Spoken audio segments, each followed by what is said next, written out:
I'm Tori, 32 years old, and 2 weeks ago, my sister accidentally added me to a family group chat called Real Family Only. 847 messages, 7 years. They called me the charity case. They placed bets on when I'd fail. They celebrated when my marriage fell apart. My own mother wrote, and I'm quoting her exactly, "At least she doesn't have kids. One less grandchild to worry about." I screenshot everything, every single message, didn't miss a period. Then I sent just one text. "Thanks for the receipts." What happened next at my grandmother's 70th birthday party? I don't think anyone in my family will ever forget it. Before I continue, if you find this story worth hearing, take a second to like and subscribe, but only if you genuinely want to. Drop a comment telling me where you're watching from and what time it is there. Now let me take you back 6 weeks, to the day my grandmother called about her party. 6 weeks ago, my phone rang at 7 in the morning. Grandma Eleanor's name lit up the screen. "Tori, honey, I'm having a party for my 70th. I want you there." My chest tightened. Not from dread, from surprise. Grandma was calling me directly. Usually, family announcements went through the group chat, the one I assumed I'd simply been forgotten in. Of course, Grandma, I wouldn't miss it. After we hung up, I sat on my bed for a long time, thinking about the past 10 years. Every Saturday morning driving her to cardiology appointments. Every Sunday afternoon cleaning her house while she napped. Every late night sitting beside her when loneliness crept in and she just needed someone to talk to. Megan, my younger half-sister, she showed up for Christmas photos, posted them on Instagram with captions like, "Family is everything," and heart emojis. 50,000 followers ate it up. I never said anything. What was there to say? 3 days before the party, I called my mother to ask about the dress code. "Oh, just casual, honey," she said. "Nothing fancy." I believed her. Then I stopped by her house to drop off Grandma's medication. I'd picked it up from the pharmacy on my way from work. Mom was in the kitchen, phone on the counter. A text notification popped up. From Megan. I didn't mean to look, but the preview was right there. "Remember cocktail dress. Photographers coming at 4. My stomach dropped. Casual. She'd told me casual. I set the medication on the counter and left without saying goodbye. Maybe she just forgot, I told myself. Maybe she got confused. But something cold settled in my chest. A feeling I'd been ignoring for years. The next evening, I did something I rarely do. I called Megan. We weren't close. We shared a mother but different fathers, different childhoods, different everything. Still, she was my sister. I wanted to try. "Hey, Megan, just calling about Grandma's party. Need help with anything?" Silence, then, "Oh, Grandma invited you too?" Too. The word hung there like a slap. "She called me herself," I said carefully. "Huh." Megan's voice was flat. "I mean, it's a family thing, so, you know." I didn't know. That was the problem. "What does that mean?" "Nothing. Forget it. I gotta go." She hung up. 20 minutes later, my phone buzzed. A voice message from Megan. I pressed play, but it wasn't for me. "Oh my God, she's so annoying. Calling me like we're best friends or something." Megan's voice, muffled, clearly talking to someone else. "She acts like she's such a VIP just because Grandma likes her. I don't get what Grandma even sees in her." Laughter in the background. Then the message cut off. My phone buzzed again. Text from Megan. "Oops, sent that by accident. Don't mind it, lol." I stared at the screen. "Don't mind it." 7 words. That's all she had. I wanted to believe this was just Megan having a bad day. Sisters fought sometimes, right? Said things they didn't mean. But deep down, a part of me knew. This wasn't new. This wasn't a one-time slip. This was just the first time I'd actually heard it. And something told me that voice message was only the tip of a very large, very ugly iceberg.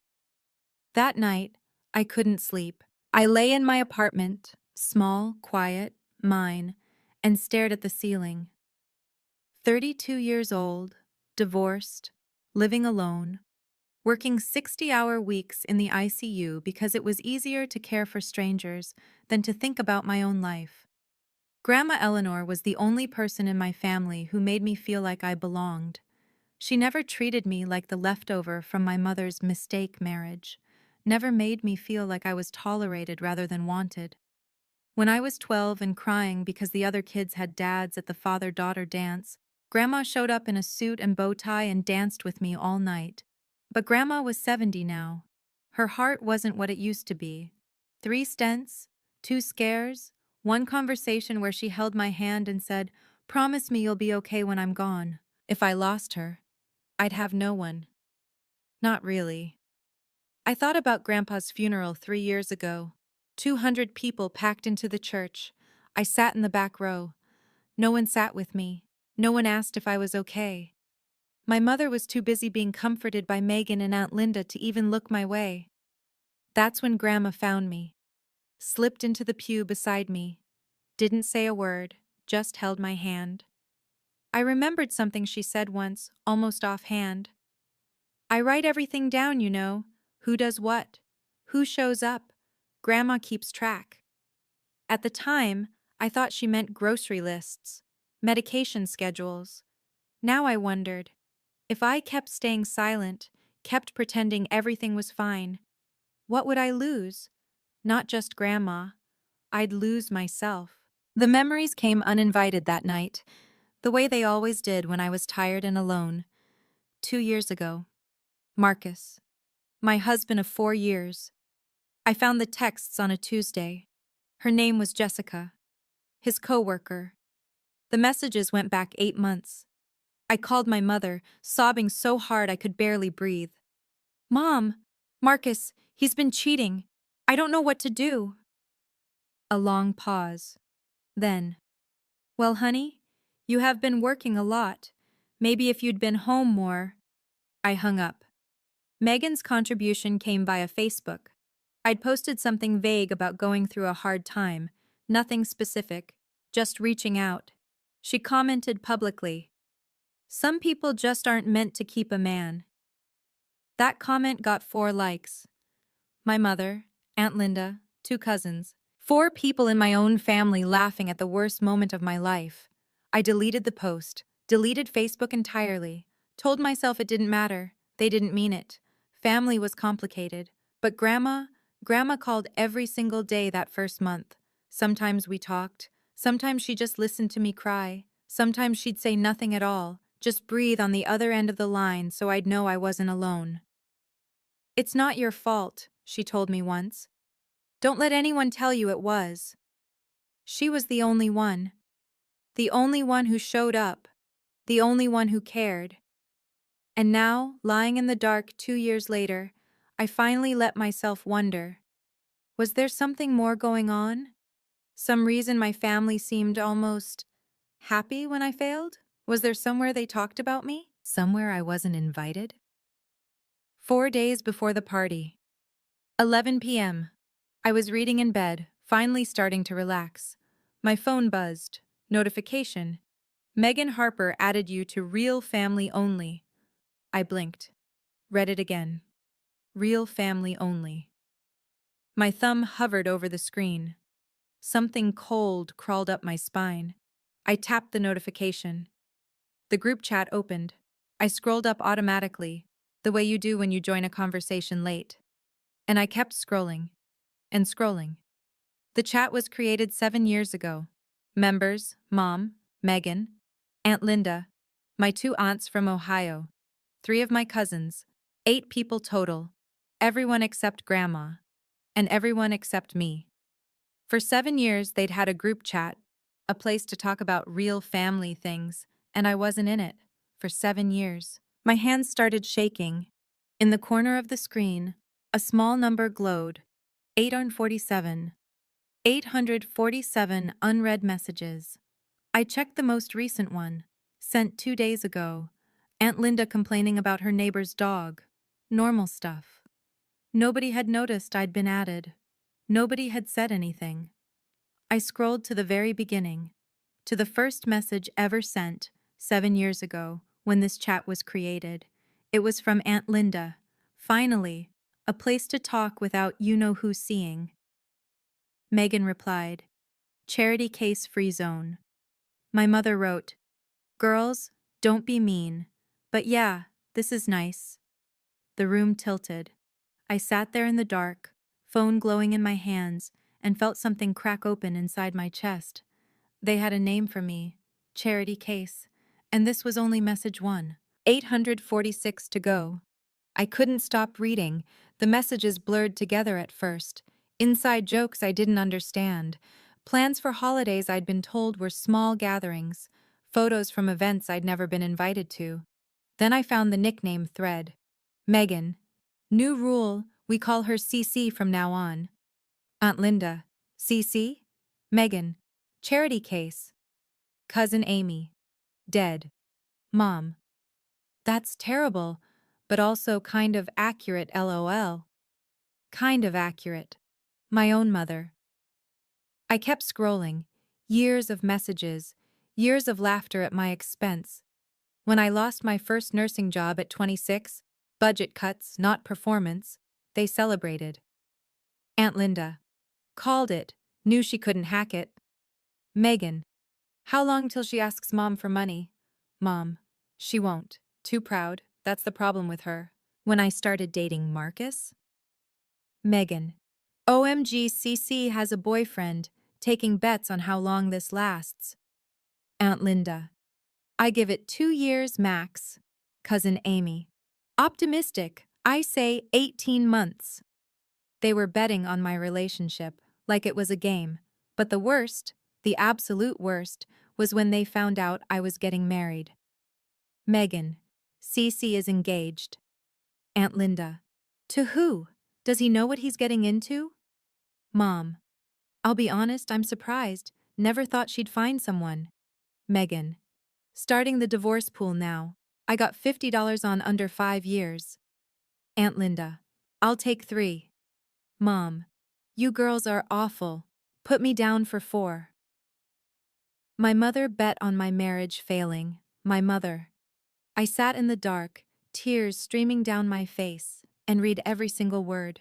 I found the divorce messages at 2 a.m. My hands were cramped from scrolling. My eyes burned, but I couldn't stop. I had to know. I searched for the date. 2 years ago. The week I told my family that Marcus had cheated, that my marriage was over. Megan. Guys, guess what? Aunt Linda. What? Megan. Cece's getting divorced. Aunt Linda. No way. Finally. I knew it. Cousin Amy. Who won the bet? Aunt Linda. Wait, let me check. 4 years and 3 months. That's closest to my 3-year guess. Megan. Ugh, fine. But I was close with 5. Aunt Linda. Pay up, ladies. $50 each. I stopped breathing. They'd actually collected money on my divorce. But it got worse. Mom. Just got off the phone with her. She was crying. Aunt Linda. And? Mom. And nothing. She'll get over it. At least she doesn't have kids. One less grandchild to worry about. Megan. Silver lining. Cousin Amy. Honestly, though, who would cheat on someone that boring? Megan. Right? Like, I'm surprised he waited this long. 47 messages followed. Analyzing my failed marriage, speculating about what I did wrong, celebrating that I was alone. Not one person, not one, asked if I was okay. Not one person suggested reaching out. They just laughed and bet and collected their winnings. My hands weren't shaking anymore. Something had shifted. The tears dried on my cheeks. The hurt was still there, but underneath it, something harder was forming, something cold and clear. They'd never seen me as family. Never. And now I had proof. I stopped reading at 3 a.m., not because I'd finished, because I knew what I had to do. I went back to the beginning and started screenshotting. Every message, every laugh react, every betting pool. Methodical, organized, the way I labeled patient charts at work. Folder, real family only, complete archive. While I worked, I noticed something from 6 months ago. A conversation that made me pause. Megan, Grandma's getting weird. She has this notebook she writes in constantly. Aunt Linda, what kind of notebook? Megan, IDK, some journal thing. I saw her writing names in it. Mom, she's 69, probably just keeping track of meds or something. Megan, I saw Cece's name in there, like multiple times. Aunt Linda, weird. Megan, right? She's obsessed with her. It's gross. I read that exchange 3 times. Grandma had a notebook. She wrote down names. My name specifically. I remembered what she'd said at Grandpa's funeral, holding my hand in that back pew. I keep track, honey. I always keep track. At the time, I thought she meant emotionally, mentally. But what if she meant literally? What if Grandma knew more than anyone realized? I finished screenshotting at 4:17 a.m., 847 messages, 7 years of evidence, all saved. No one in the chat had noticed I was there. The last message was still from 2 days ago. Everyone was asleep, dreaming their innocent dreams. I opened a new text window. Typed slowly. Thanks for the receipts. Tori. My finger hovered over send. The party was in 4 days. Grandma's 70th birthday. Every single person in that chat would be there. I pressed send. Then I left the group. 4:19 a.m. My phone exploded. Megan calling. Declined. Megan calling again. Declined. Mom calling. Declined. Texts flooding in. Megan, Tori, please pick up. Megan, I was drunk when I added you. I swear it was an accident. Megan, please, please, please, can we talk? Mom, honey, whatever you read, it's not what it looks like. We were just venting. Every family does this. Aunt Linda, Tori, don't make this a bigger deal than it needs to be. This is private family stuff. Private family stuff. That's what they called 7 years of mockery. More calls, more texts. By 4:45, 67 messages had piled up. Megan, we love you. You know that, right? Sisters joke around. Mom, please call me back. Let's talk like adults. Aunt Linda, this is why we didn't include you. You're too sensitive. Too sensitive. The woman who bet on my divorce was calling me too sensitive. I turned off my phone. For the first time in hours, silence. Real silence. I walked to my window. The sky was turning gray, dawn coming. I thought about what I could do. Expose them on social media. Forward the screenshots to every relative not in that chat. Burn it all down. But that wasn't me. That wasn't who I wanted to be. Grandma's party was in 4 days. 70 years old. Her whole family would be there. Friends, neighbors, everyone who mattered to her. I wasn't going to ruin her birthday, but I wasn't going to stay silent either. I had a plan, not revenge, something better, truth, and the right moment to tell it. I set my alarm for 7, lay down, and slept better than I had in years. 3 days before the party, Megan showed up at my apartment. I opened the door to find her in full makeup, designer bag clutched to her chest, eyes wet with tears that looked almost real. Tori, please, can we talk? I stepped aside, let her in, said nothing. She perched on the edge of my couch like she was afraid to touch anything. I'm so sorry. You have to believe me. That chat? It got out of hand. We never meant... You bet on my divorce. She flinched. That was Aunt Linda's idea. I went along with it. I was young. You were 22. And you did it again last year when you bet on whether I'd get promoted. You saw that? I saw everything, Megan. The tears stopped. Something harder flickered in her eyes. Calculation. Okay, fine. But you can't tell Grandma. She's fragile. This could literally kill her. I almost laughed. Now you care about Grandma's health? I've always cared. You visited her twice last year. I visited every week. I have a business to run. You have an Instagram account. We stared at each other. Sisters by blood, strangers by choice.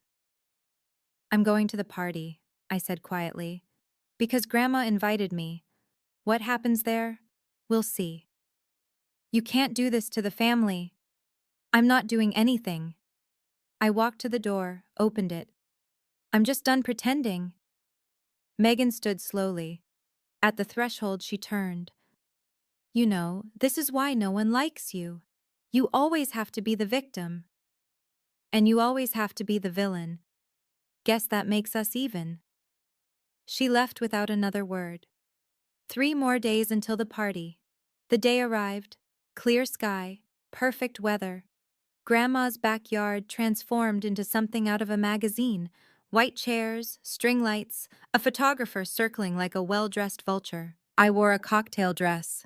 Navy blue. Understated. I'd done my own research this time.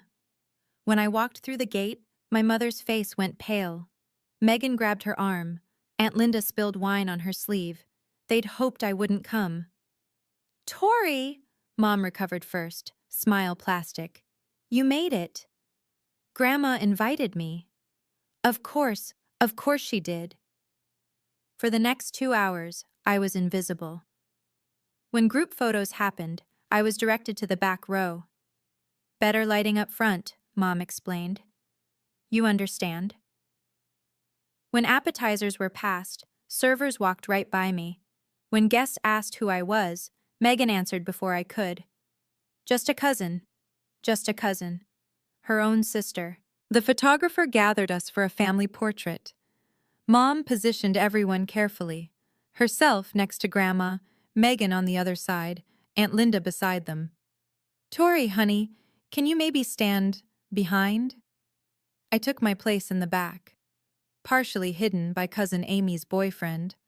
One of my great aunts, someone who wasn't in the chat, leaned over. Aren't you Diane's older daughter, the nurse? Yes. Why aren't you in the front? You should be with your mother. Before I could answer, Grandma's voice cut through the chatter. Quiet, but clear. Tori, sweetheart, come sit with me for a moment. My mother's smile flickered. Megan's jaw tightened. I walked to Grandma's chair. She took my hand, squeezed it. Stay until the end tonight, she whispered. Grandma has something to say. Her eyes held mine, sharp, knowing. My heart began to pound. The humiliation peaked 2 hours into the party. Megan clinked her glass, stepped up to the portable microphone. 50 guests turned to watch. The photographer positioned himself for the perfect shot. Hi, everyone. I just want to say a few words about my amazing grandmother. What followed was a 5-minute performance. Megan dabbed her eyes with a monogrammed handkerchief, talked about childhood memories, about how Grandma taught her to bake, about being there through everything. I'm so grateful, Megan concluded, voice trembling beautifully, to be the granddaughter who's been by your side all these years. I love you, Grandma. Applause. Aunt Linda wiped actual tears. My mother beamed. I stood in the back, invisible, and did the math. Megan had visited Grandma maybe 15 times in the past 5 years. I'd been there every single week, every doctor's appointment, every lonely evening, every 3 a.m. phone call when Grandma couldn't sleep. But Megan had 50,000 Instagram followers. She knew how to perform. A distant cousin, one I barely knew, turned to me. Aren't you going to say something? Before I could respond, Megan appeared at my elbow. Oh, Tori's so busy with her nursing job, she doesn't really have time for speeches. She laughed lightly. You know how it is. A few people chuckled. My mother nodded along. I felt the weight of 60 pairs of eyes, some curious, some dismissive, most already looking away. A week ago, I would have smiled and disappeared, but I had 847 reasons to stay. That's okay, I said evenly. Grandma knows who's actually been there. Megan's smile froze. Across the lawn, Grandma caught my eye. She nodded once, almost imperceptibly. Not yet, that nod said. But soon. The party was winding down. Guests gathered their things, said their goodbyes. Then Grandma stood. She moved slowly. 70 years will do that.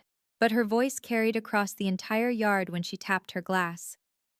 Everyone, please, stay a moment longer. 60 people went still. Grandma rarely spoke publicly. When she did, people listened. It's my 70th birthday, she smiled. An old woman's allowed to make a speech. Polite laughter.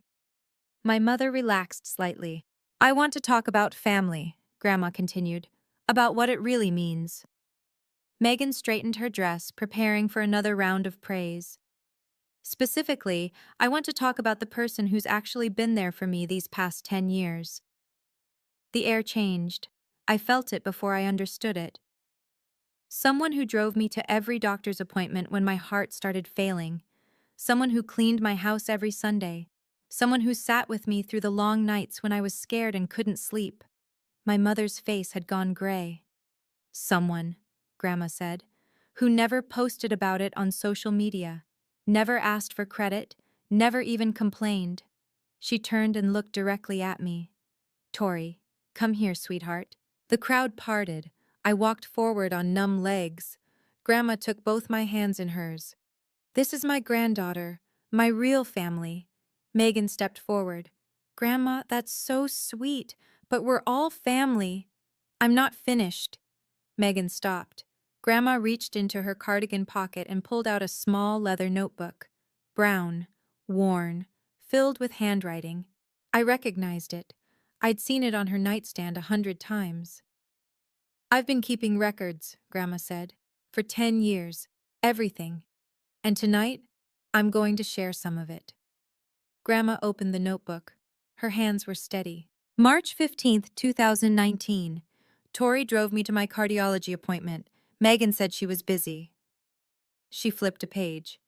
August 22nd, 2020. Tori cleaned my house, did my laundry, made me soup. Diane promised to visit but canceled. The silence was absolute. January 5th, 2022. I fell on the stairs. Tori arrived in 20 minutes. Stayed all night. Grandma looked up. Megan posted a spa day on Instagram that afternoon. Megan's face was white. Grandma, I didn't know.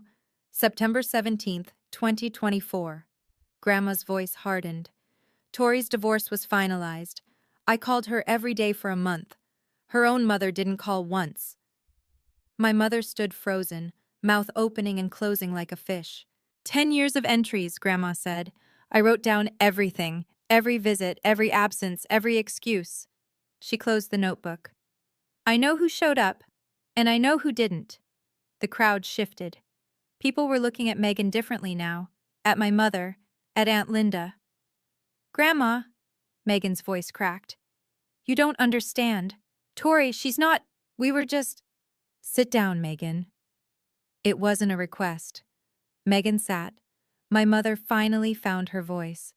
Mom, please, there's been a misunderstanding. We love Tori. We express it differently. Do you? Grandma's eyes were steel. Is that what you call it? The silence stretched.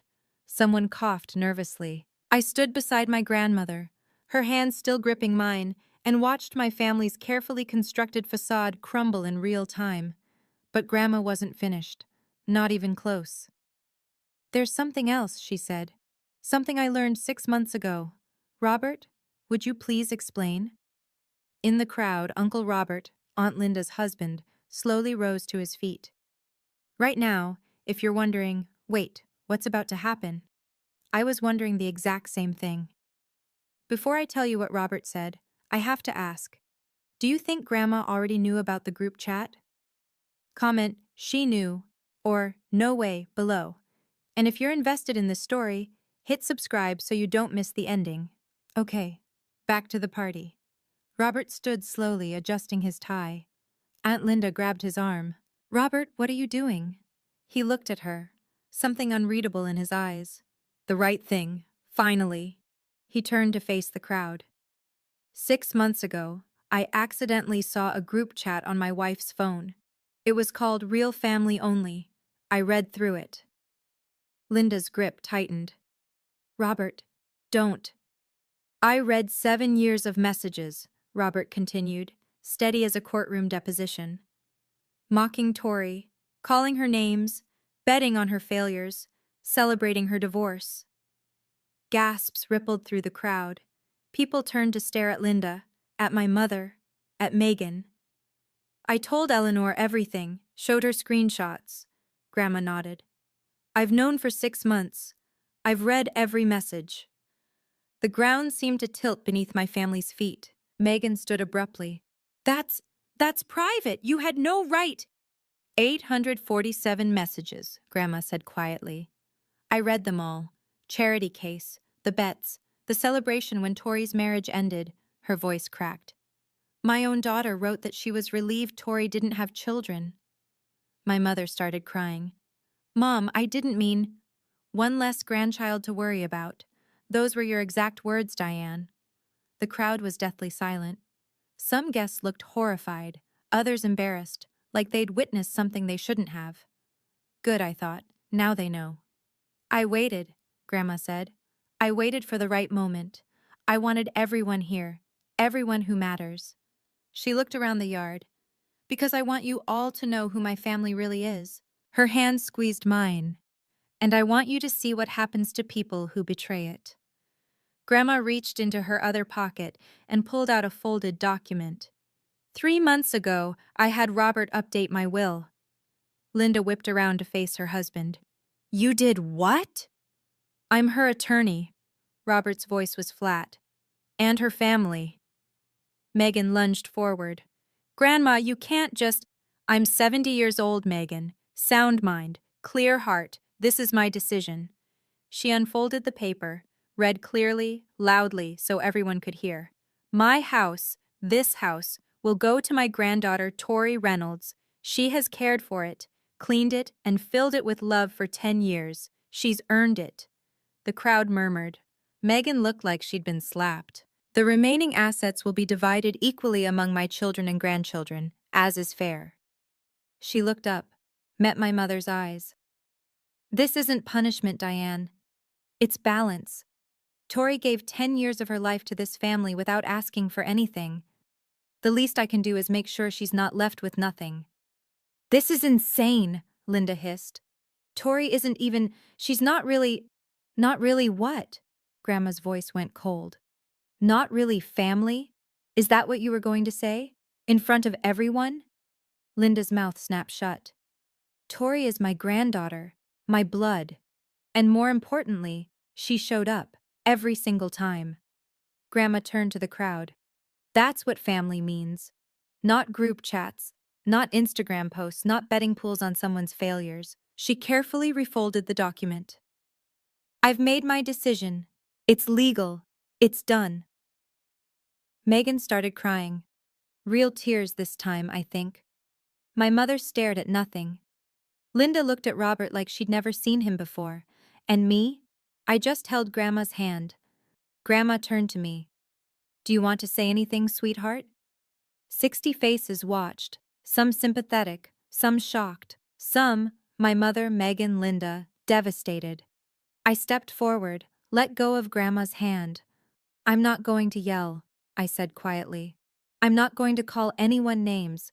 That's not who I am. Megan wiped her eyes. Tori, please, we can fix this. I have 847 screenshots, Megan. There's nothing to fix. She flinched. For 7 years you had a chat called Real Family Only. You excluded me, you mocked me, you bet on my failures. I looked at my mother. You celebrated the worst day of my life.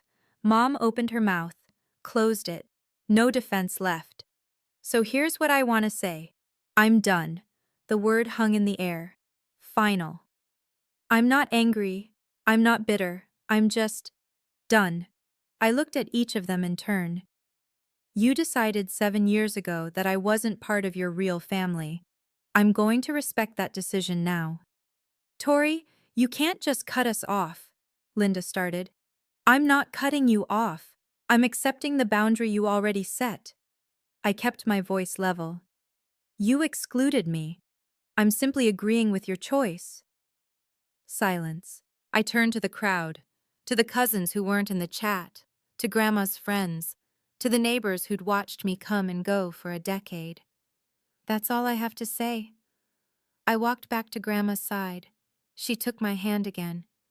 I'm proud of you, she whispered. And for the first time in a very long time, I was proud of me too. The party ended in silence.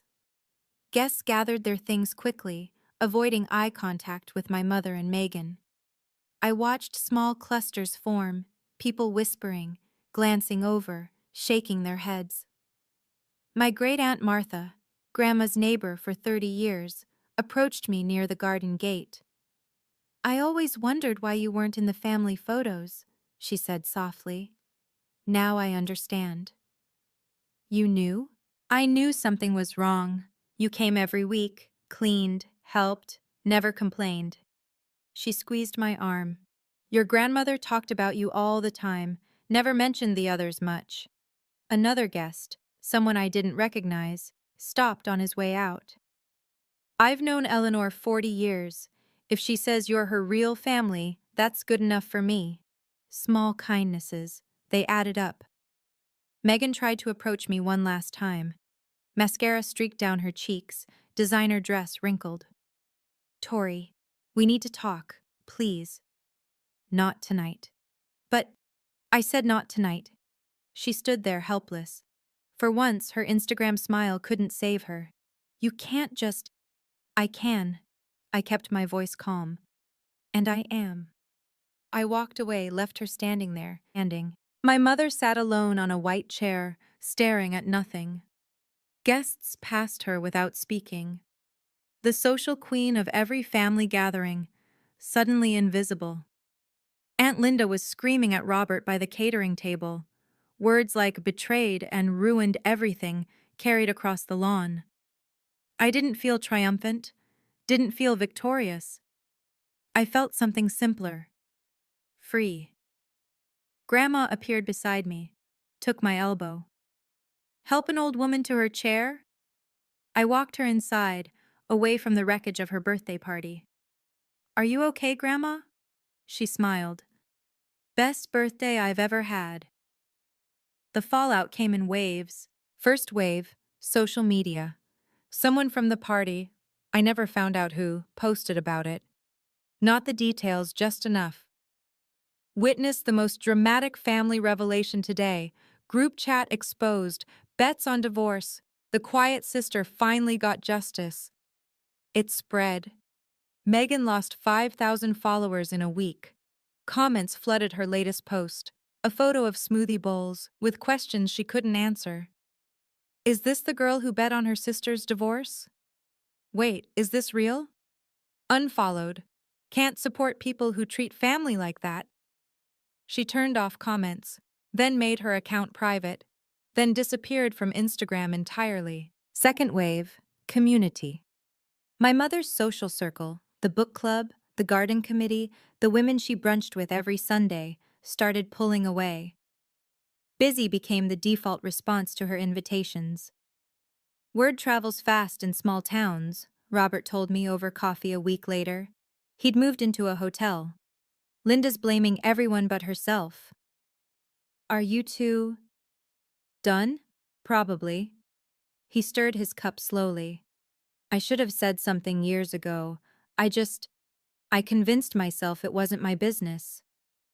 Why now? Because I saw those messages. About you. About your divorce. He looked up. I have a daughter. Imagining someone treating her that way. He didn't finish. Didn't need to. That evening, I got a text from cousin Amy, the one who'd laughed at my marriage failing. Hi, Tori. I don't expect you to forgive me, but I wanted to say I'm sorry. I was wrong. I got caught up in what everyone else was doing, and I didn't think about how it would feel to be you. I'm sorry. It wasn't much, but it was something. I know some of you watching right now have been through something similar. Maybe not the exact same situation, but that feeling, being the outsider in your own family, being talked about behind your back, wondering if you're crazy for sensing something wrong. You're not crazy, and you're not alone. If this story resonated with you, drop a comment. Share your story if you feel comfortable. Now, let me finish telling you mine. 3 days after the party, I drove to Grandma's house. She was sitting in her garden, notebook open on her lap, pen in hand. Still writing, still keeping track. Grandma? She looked up and smiled. There's my girl. I sat beside her on the weathered bench, the same bench where we'd sat 100 times before, watching the birds, talking about nothing and everything. Are you upset with me? She asked. Upset? Why would I be upset? Because I knew for 6 months. I could have told you sooner, saved you from going through that chat alone at 3 in the morning. I thought about it. Really thought. Why didn't you? She set down her pen. I wanted to wait for the right moment. If I'd told you privately, they would have denied everything. Called you a liar. Said I was going senile. She shook her head. But in front of 60 people? With Robert to back it up? There was nowhere to hide. You planned this. I'm 70, sweetheart. I've learned a few things. She took my hand. Never act when you're angry.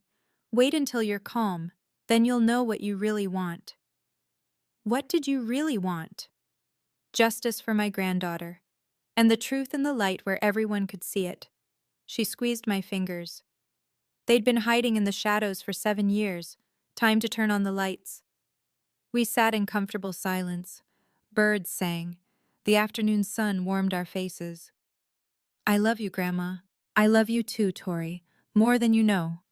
She picked up her pen again, opened her notebook. Now, let me write today down. Tori visited, good conversation. She's going to be okay. She was right. I was. 2 weeks later, my mother knocked on my door.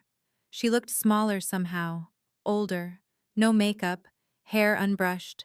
She clutched a photo album to her chest like a shield. Can I come in? I stepped aside. Didn't say yes. Didn't say no. She sat on my couch, the same spot Megan had occupied weeks ago. She opened the album, baby pictures, my first steps, my kindergarten graduation. I don't know where I went wrong, she whispered. You were my first baby. I loved you so much. Then what happened? She stared at the photos. I was ashamed of my first marriage, of failing. When I married Megan's father, I wanted to start fresh. And you, she finally looked up. You were a reminder of everything I wanted to forget. It wasn't an excuse, but it was honest. That's not my fault, Mom. I know. Tears streamed down her face. I know that now. I've always known. I couldn't face it. We sat in silence, a lifetime of hurt between us. What do you want? I asked finally. To fix this, to be your mother again. That's going to take time. I know. I'll do whatever. 3 months. No contact. After that, we can try. Slowly. She blinked.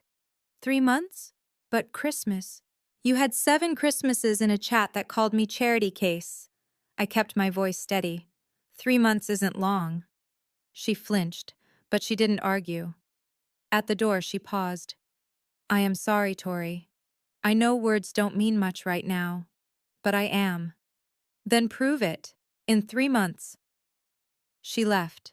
I closed the door. It wasn't forgiveness, but it was a door left open. Maybe that was enough for now. Megan tried everything. Phone calls, emails, showing up unannounced, sending gifts. A $200 flower arrangement arrived one morning with a card. I miss my sister. Please. M. I donated the flowers to the hospital. 3 weeks after the party, a letter appeared in my mailbox. Handwritten, 6 pages. I read it all. Every word. She wrote about growing up jealous of my relationship with Grandma, about feeling like second best despite having the better clothes, the better grades, the better Instagram following, about starting the chat because she wanted somewhere to belong, somewhere she was the favorite. I know I can't undo 7 years, she wrote, but I want you to know I understand now. I was cruel because I was scared. That doesn't make it okay. Nothing makes it okay. I sat with that letter for a long time. Then I wrote back. 1 page, clear and final. Megan, I received your letter. I understand you have reasons for what you did. Reasons aren't excuses. I don't hate you. I'm not angry anymore. But I also don't want a relationship with you. You spent 7 years treating me like an outsider. I'm not going to spend the rest of my life trying to prove I belong. I wish you well. I genuinely hope you find peace with yourself. But I can't be part of that journey. Please don't contact me again. Tori. I mailed it the next morning. She didn't respond, didn't show up, didn't try again. Maybe she finally understood. Or maybe she just gave up. Either way, the result was the same. One less person in my life who never really wanted me there. It should have felt like loss. Instead, it felt like breathing. 3 months later. I'm writing this from Grandma's living room. My living room now, sort of. She insisted I stay in the guest room until she decides to kick the bucket. Her words, not mine. She's in the garden, notebook open, pen scratching away, still keeping track. My mother and I have talked twice, brief conversations, careful. She's trying, actually trying. Whether it's enough, I don't know yet. But the door is open. Megan is a stranger now. I see her posts sometimes. Her account is public again, rebuilt around healing and growth. Maybe she means it. Maybe it's just another performance. Either way, it's not my concern anymore. Robert and Aunt Linda finalized their divorce last month. He sends me Christmas cards now. We're not close, but we're something. Allies, maybe. Amy, cousin Amy, who laughed at my divorce, has apologized 3 more times. We grabbed coffee last week. It was awkward, but not terrible. And me? I still work 60 hours in the ICU. Still live alone. Still eat dinner standing over the sink more often than I should. But something's different. I don't feel like I'm waiting for permission anymore. Permission to belong, to be seen, to matter. Grandma said something to me yesterday while we watched the sunset from her porch. You know what the best part of getting old is? What? You stop caring what people think. You just live. I'm trying to do that now. Live. Not perform, not prove. Just exist, exactly as I am. I didn't lose my family. I lost the illusion of one. And for the first time in 32 years, I think I'm finally free. That's my story.